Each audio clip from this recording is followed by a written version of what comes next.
Hello, YouTube. It has been a while. I was motivated to make this video because the YouTuber Locomotion Motion, who you may or may not have known, guy who had a lot of controversial opinions, some of which I agreed with, some of which I don't, but was more of a comedy model railway channel at the end of the day, or that and reviewing a lot of older products, a lot of which were Continental.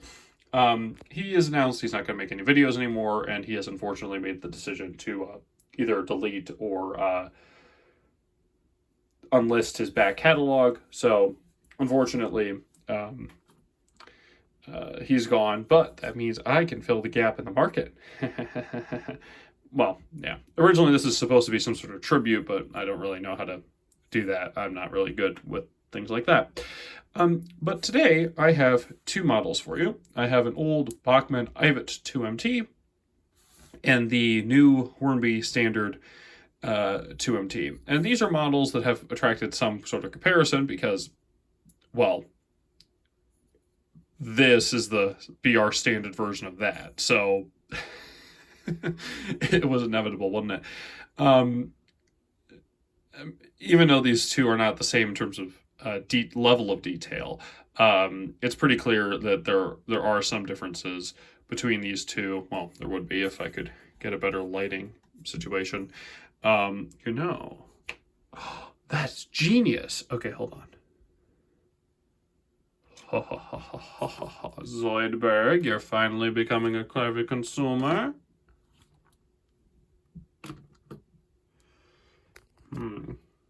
Trying to pick this guy up is a daunting task because you're constantly trying to wonder where. Ooh, pony. Look at that. The shadows are now behind the light because the light is in front of the locomotives.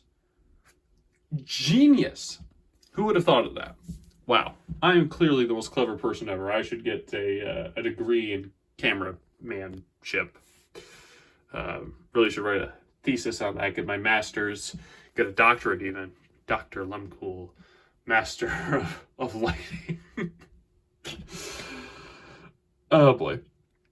What was I saying? Oh yeah, okay, so you can clearly see that these two are not the same locomotive with just a different numbering sequence because safety valves are different, the side of the cabs, it's kind of hard because these are black locomotives, but this, you'll just have to trust me, is curved. This guy, much easier for sheet metal enthusiasts or sheet metal workers, is just a 45-degree angle. So there are some differences between these two locomotives. You can't just go and buy one of these and then renumber it to a 78,000 number. Well, there's nothing stopping you from doing that. If you really wanted to, then go ahead. I mean, it's your layout. But there are differences. You would have to work on the safety valves. You can see there's a lot of pipe work up here that would need to be replicated. There's a sort of a slab, and I really don't know why. There is a slab here in the running plate on the standard, and then on the Ivet, it's just open. And personally, from an aesthetic standpoint, that makes this the better looking locomotive. I overall like the looks of the standard better than I do the Ivet.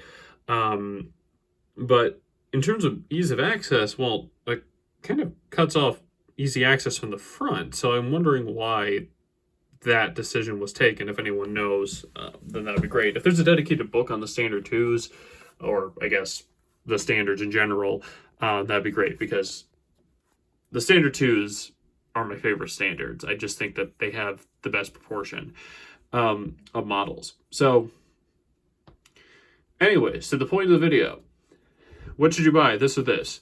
On the one hand, a very pointless question because it's your money. You have to decide what you want to do with it. There's really no me telling you which to buy because what I value in a model and what you value in a model are different.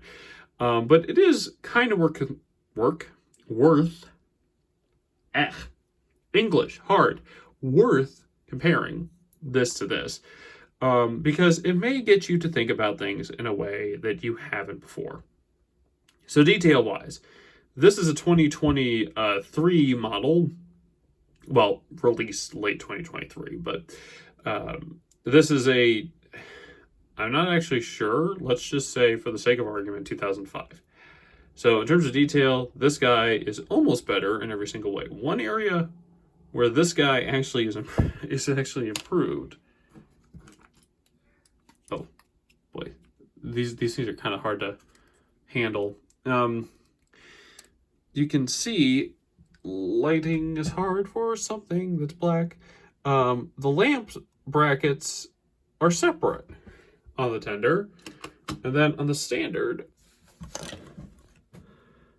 they're molded into the back of the tender, so that's kind of interesting. Now, if you actually have one of those lamps that you can just take on and off, I'm not sure how easy that would be for the back. Maybe I'm gonna get some of those hopefully at some point, and then I'll see. But yeah, this guy is better in one area in terms of detail. But in basically everything else, the cab leaps and bounds above this. Overall finesse leaps and bounds, and this is a Hornby product. Remember, now possibly my opinion on this wouldn't be what it was if this was a plain model, because this is a model that TMC had to pick out and then weather. And obviously the people at TMC are not going to pick out a model with a bunch of obvious quality defects and then send me that.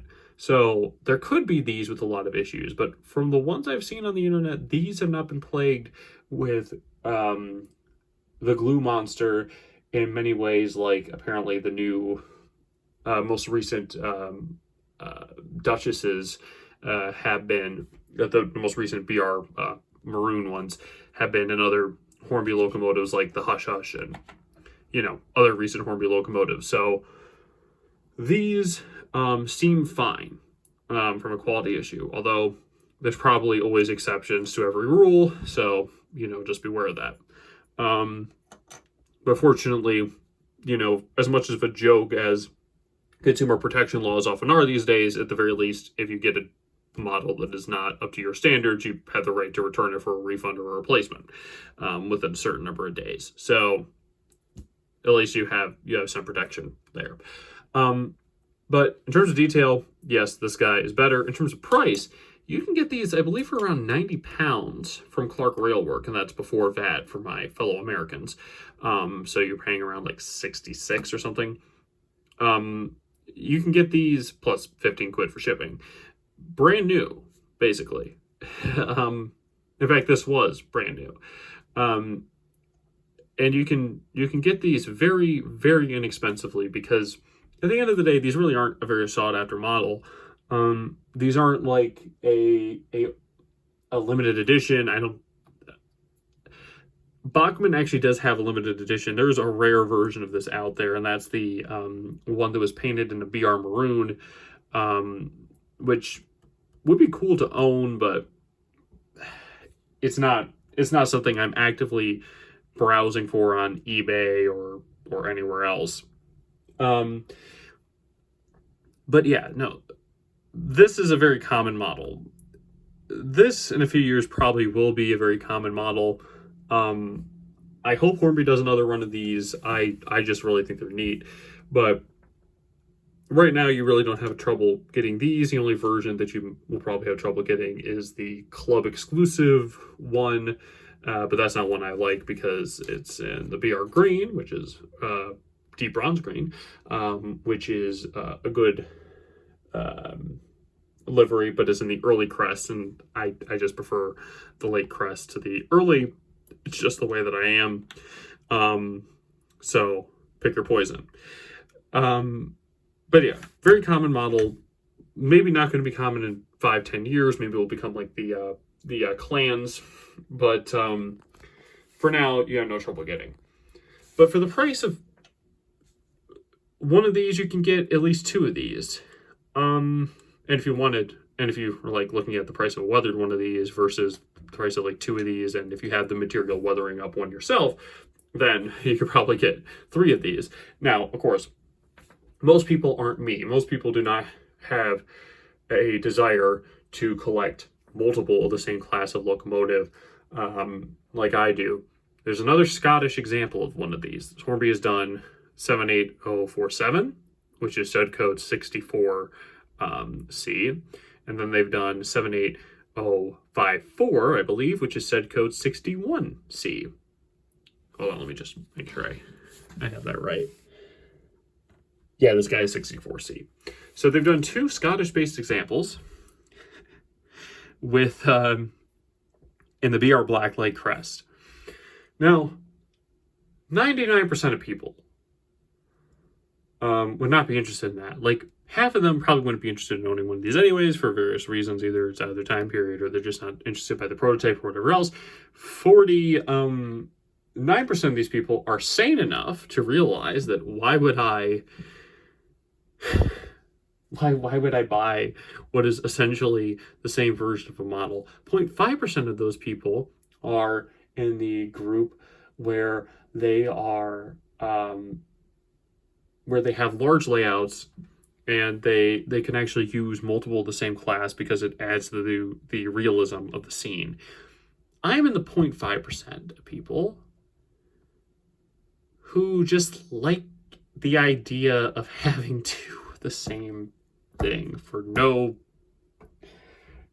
good reason. My layout really is not big enough to kind of justify this. In fact, when I add scenery, it's going to be a southern region. But for whatever reason, I want 78054. I don't even want the BR deep bronze green version in Lake Crest, which is apparently a Midland example, which is kind of weird. There's a Western one, but that's in the unlined green, so that's kind of sort of interesting. Yeah, I don't know. I think part of my reason is that unweathered, I think that the deep bronze green looks better, but when it's heavily weathered, I kind of like the blackberry black. I don't know. So I'm insane.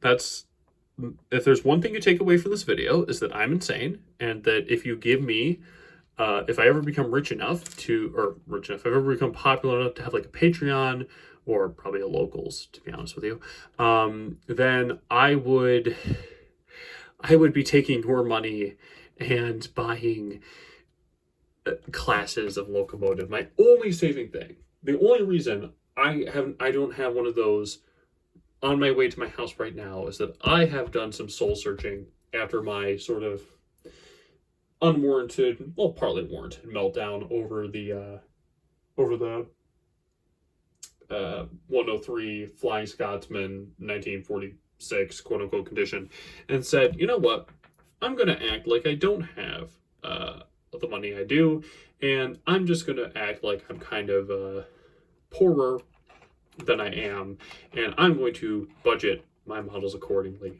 So I do not currently have the money to buy the 7054 from TMC that's heavily weathered, that I am kind of looking at. So that is my saving grace that right now that is stopping me from having 2 of these on camera right now. So there's one lesson you can take away from this video, is that you can stop yourself by doing unreasonable things by making yourself to commit to reasonable ones. And, well, the major reason is the grace of God that I've been praying not to be as insane as I am. Yeah, if anyone's like, prayer doesn't work, I don't know, buddy. You're going to have to talk to me about that, because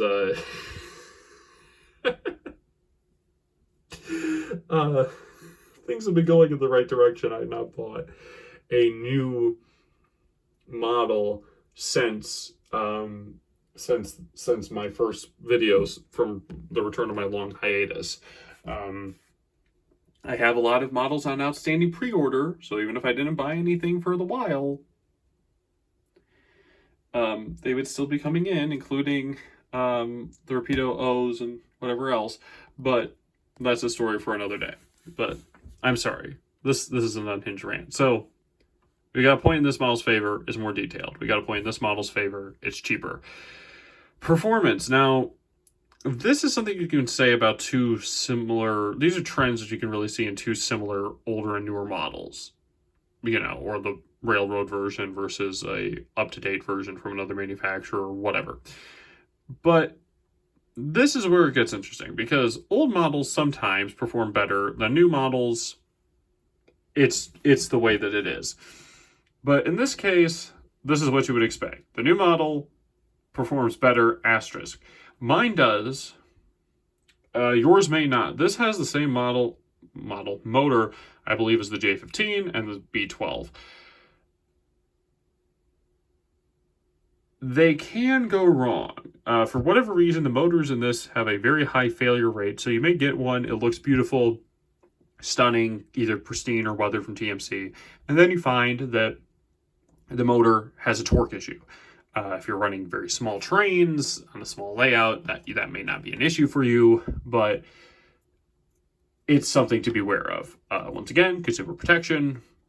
If you get a faulty product, then you can either return it or replace it for a refund, as long as you've notified the people within a certain time frame, or as soon as the defect shows up, because it may not show up right away. Either way, whatever.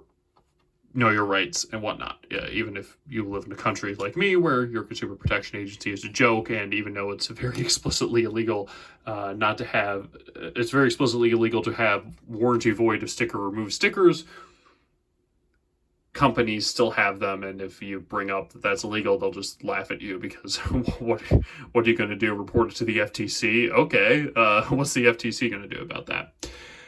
I'm sorry. I'm full of interesting tangents today, aren't I?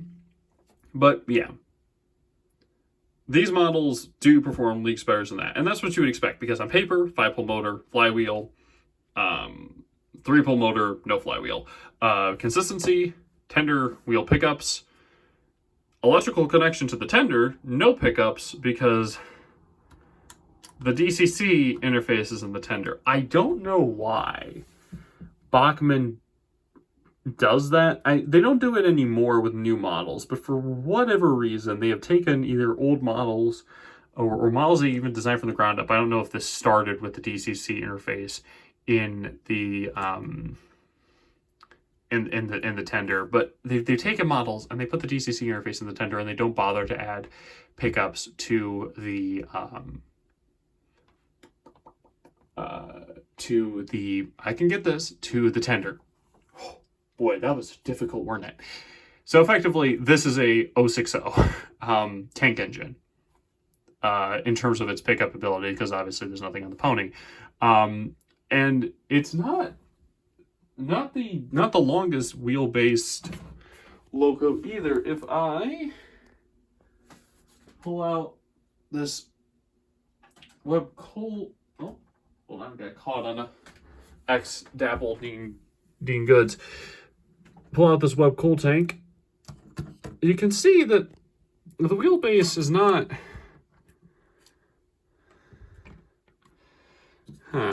Let's see.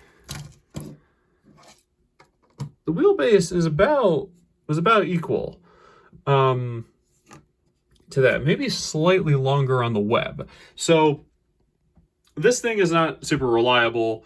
I have kind of shorter radius points, not the shortest radius points realistically that you can get, but this guy could, if it gets a DCC upgrade at some point like I'm planning on giving, it could really use stay alive, because I don't know. Once again, your model may vary, because at the end of the day, different motors perform differently, yada yada yada. This is something that I said multiple times.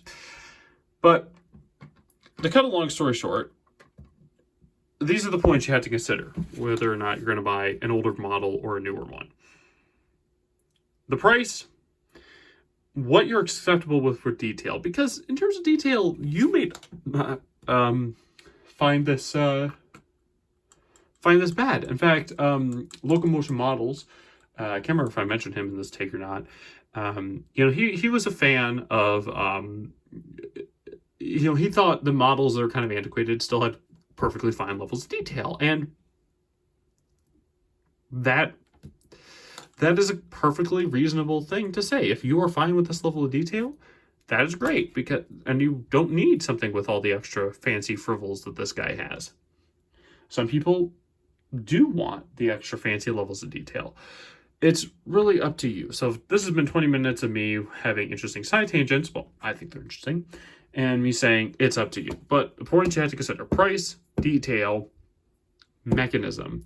And one thing that I can contribute to this discussion is that older models may not be as friendly for servicing as newer models. We sort of had this trend. I'm going to use this badly butchered thing that I clearly was not very kind to over the years, to sort of do a chart. So you have ease of maintenance, time.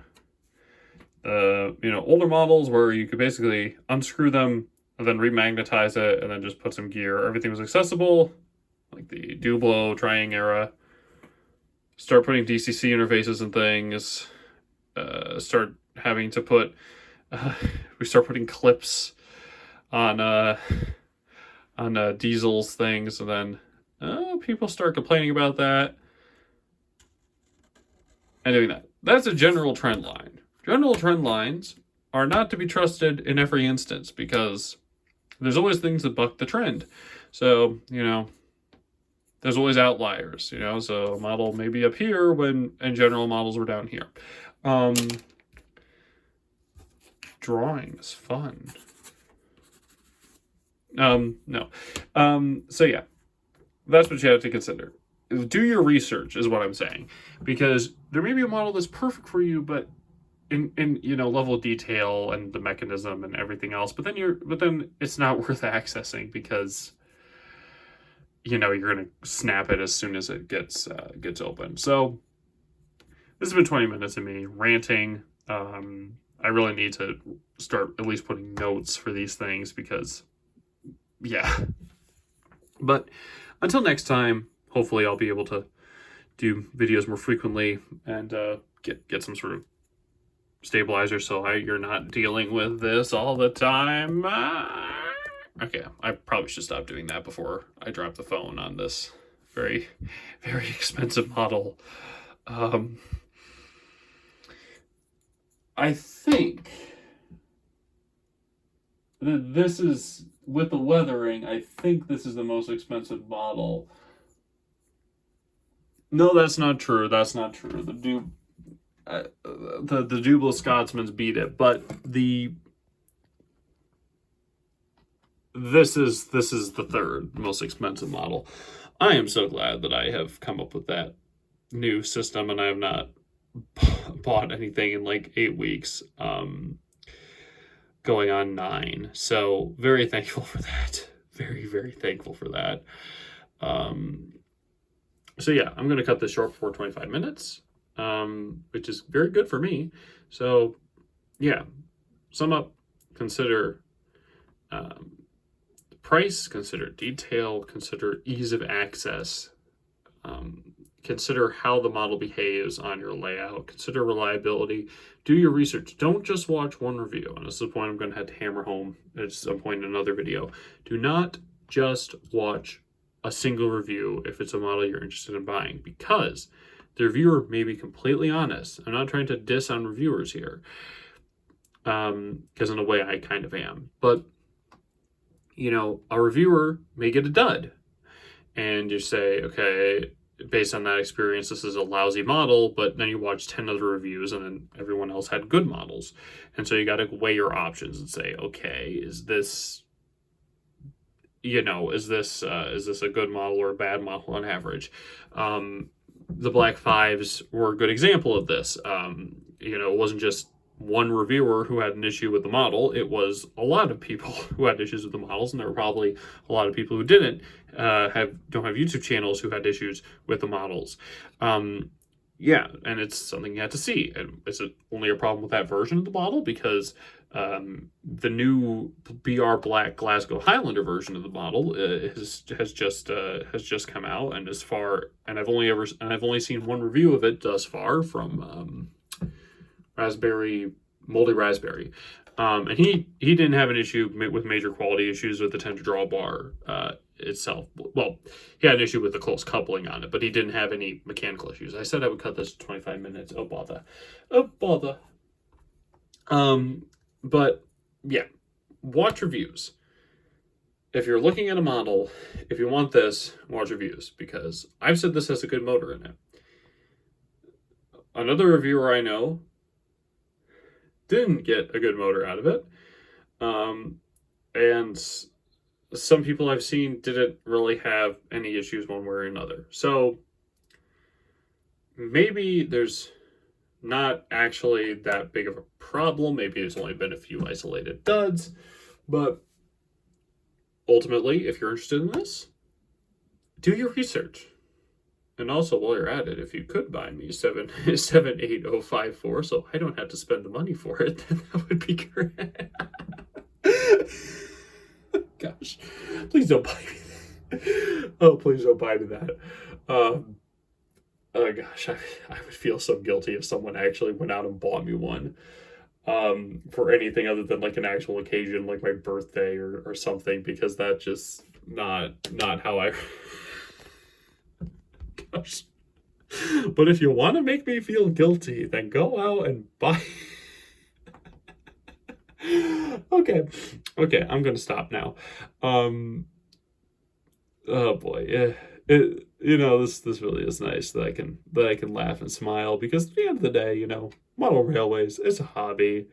Whether you get your enjoyment out of just running the trains, or whether you get your enjoyment out of weathering models, or whether you get your enjoyment, like me, out of taking, and this is a very bad example, this is sort of my test bed, because I have 3 of these breaks, and I only have 9 coaches, so, one has to be the sacrificial lamb, so yes, it looks bad, but the others will look better, hopefully. Or whether you're going to get enjoyment, I need to stop. Whether or not you get enjoyment from just running the trains, building scenery, or taking, older stock and, upgrading it. I'm going to paint the wheels next and the roof, and then this will be done, and then I can move on and apply the lessons to the rest of them. I've got the darker coating on 6 of them. Yeah, whatever you enjoy railways, as long as we can smile at the end of the day, that's good. There's too much negative. I mean, there's a lot of reasons to be negative in the world, real world problems, but at the end of the day, and there's a lot of stuff to be mad about in the model railway hobby, but at the end of the day, that's not really the point. The point is, we live, we're very fortunate to have a good hobby where we can run trains, we can have fun, we can relax. And at the end, that is a very good thing, because God made work and he made leisure, in a sense. He commanded us, 6 days to labor and to rest on the Sabbath. So, which is Sunday. It's been moved to Sunday because there's certain people who didn't get the memo. Well, there's some people who got the memo, and then later their great-great-grandkids decided to reject the memo and go back to Saturday.